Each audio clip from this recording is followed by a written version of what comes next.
Алиса, шалтай-болтай, Кэрол, все.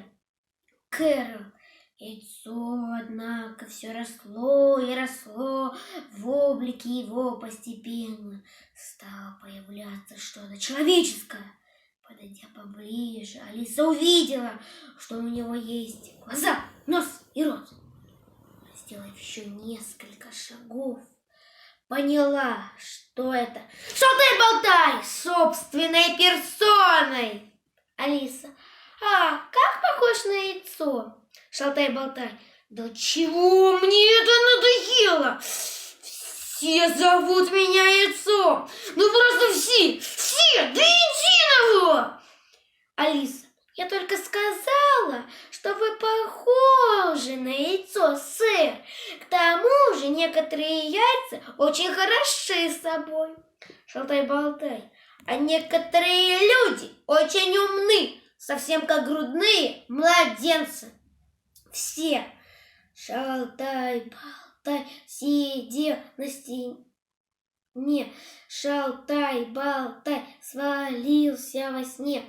Вся королевская конница, вся королевская рать не может шалтая, не может болтая, шалтая, болтая, болтая, шалтая.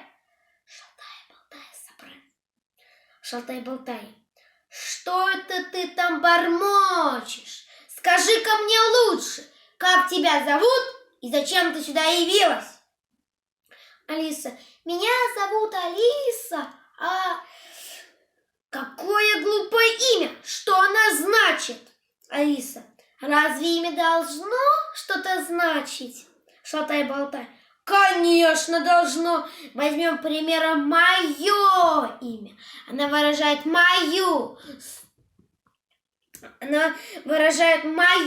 суть, замечательную и чудесную суть. А с таким именем, как у тебя, ты можешь оказаться чем угодно, ну просто чем угодно. Алиса: а почему вы здесь сидите совсем один? Шалтай-болтай: потому что со мной здесь никого нет. Ты думал, я не знаю, как ответить? Загадай-ка мне еще что-нибудь. А вам не кажется, что внизу вам будет спокойнее? Стена такая тонкая. Шалтай-болтай: ужасно легкие загадки ты загадываешь. К чему мне падать? Но даже если б я упал, что совершенно исключается, но даже если бы это вдруг случилось, ты, вижу, побледнела, не мудрено.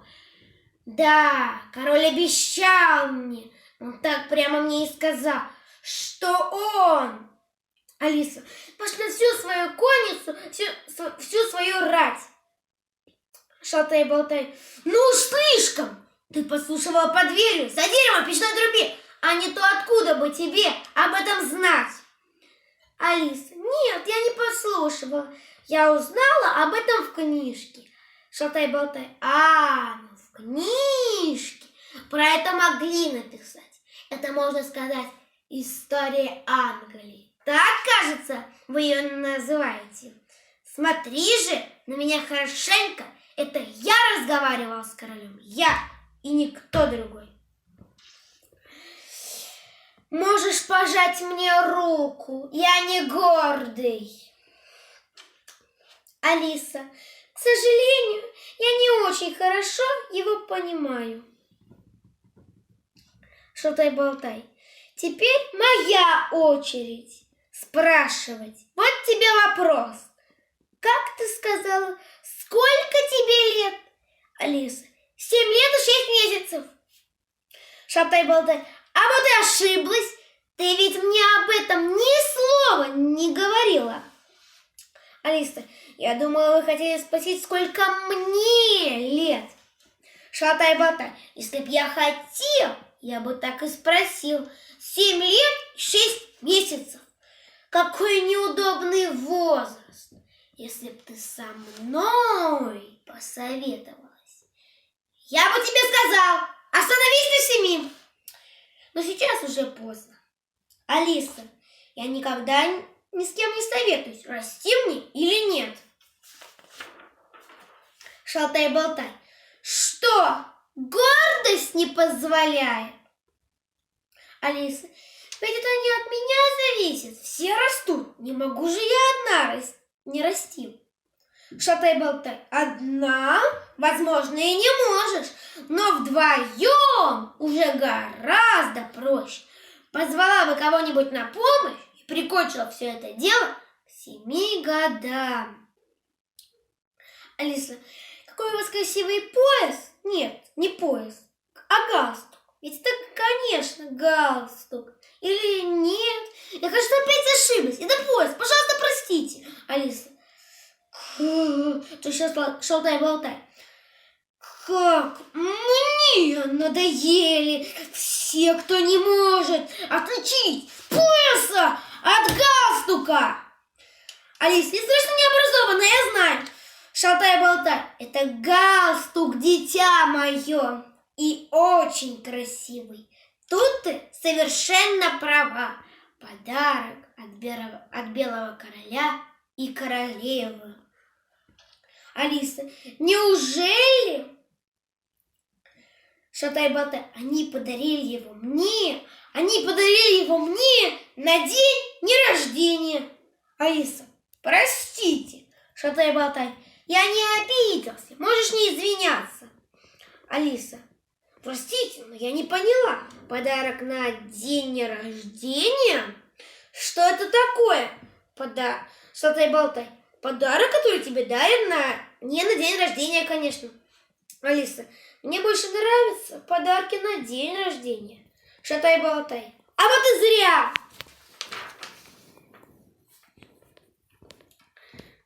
Значит так, 364 дня в году ты можешь получать подарки на день рождения. И только один раз на день рождения. Вот тебе и слава. Алиса, я не понимаю, при чем здесь слава? Шалтай-болтай, и не поймешь, пока я тебе не объясню. Я хотел сказать, разъяснил, как по полкам разложил. Алиса, но слава совсем не значит разъяснил, как по полкам разложил. Шалтай-болтай, когда я беру слово, оно означает то, что я хочу, не больше и не меньше. Алиса, вы так хорошо объясняете слова, сэр. Объясните мне, пожалуйста, что значит стихотворение под названием «Бармаглот». Шалтай-болтай, прочитай-ка его мне. Я могу тебе объяснить все стихи, которые были придуманы, и кое-что из тех, которых еще не было придумано.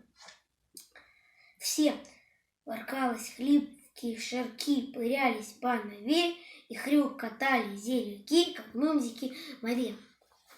Шалтай-болтай, что ж, хватит для начала, здесь трудных слов достаточно. Значит так, воркалось. Это 4 часа пополудни, когда пора варить уже обед.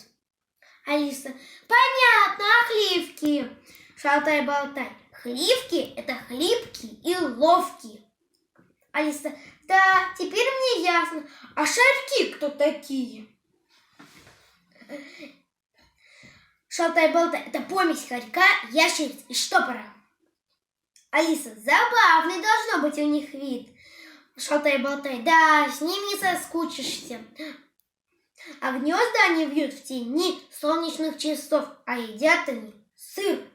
Алиса, а что такое пырялись?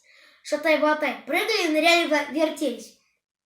Алиса, а нова – это трава под солнечными часами? Верно? Шалтай-болтай, ну да, конечно.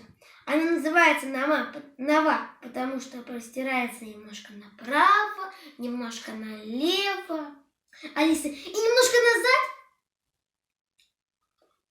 Где ты слышал, Шалтай-болтай, где ты слышала такие мудреные вещи? Алиса, я прочитала их сама в книжке. Шалтай-болтай, что до стихов я тоже их читаю не хуже других. Если уж на то пошло. Алиса, ах, пожалуйста, не надо. вещь, шалтай-болтай, вещь, которую я сейчас прочитаю, была написана специально для того, чтобы тебя развлечь. Алиса, спасибо. Шалтай-болтай. Зимой, когда белые поля, пою, соседи веселя. Это только так говорится. Конечно, я совсем не пою. Алиса, я вижу, шалтай-болтай. Если ты видишь, пою я или нет, значит, у тебя очень острое зрение. Весной, когда растет трава, мои припомните слова. Алиса, постараюсь, шалтай-болтай. А летом ночь короче дня, и, может, ты поймешь меня глубокой осенью в тиши. Возьми перо и запиши. Алиса, хорошо, только я к тому времени их не позабуду. Шалтай-болтай. А ты не можешь помолчать? Несешь ерунду, только меня сбиваешь. В записке к рыбам как-то раз я объявил, вот мой приказ. И вскоре через 10 лет я получил от них ответ. Вот что они писали мне. Мы были бы рады, но мы не. Алиса, боюсь, я не совсем вас понимаю. Шалтай-болтай, дальше будет легче. Все. Я им послал письмо опять, я вас прошу не возражать. Они ответили, но, сэр, у вас, как видно, нет мне. Сказал им раз, сказал им два, напрасны были все слова. Я больше вытерпеть не мог. И вот достал я котелок, сердце бух, сердце стук, налил воды, нарезал лук. Шалтай-болтай, тут некто из чужой земли сказал мне. Рыбки спать легли. Тогда я отвечал, тогда пойди и этих рыбок разбуди. Я очень громко говорил, кричал я из последних сил. Алиса, не завидую я этому чужестранцу, шалтай-болтай.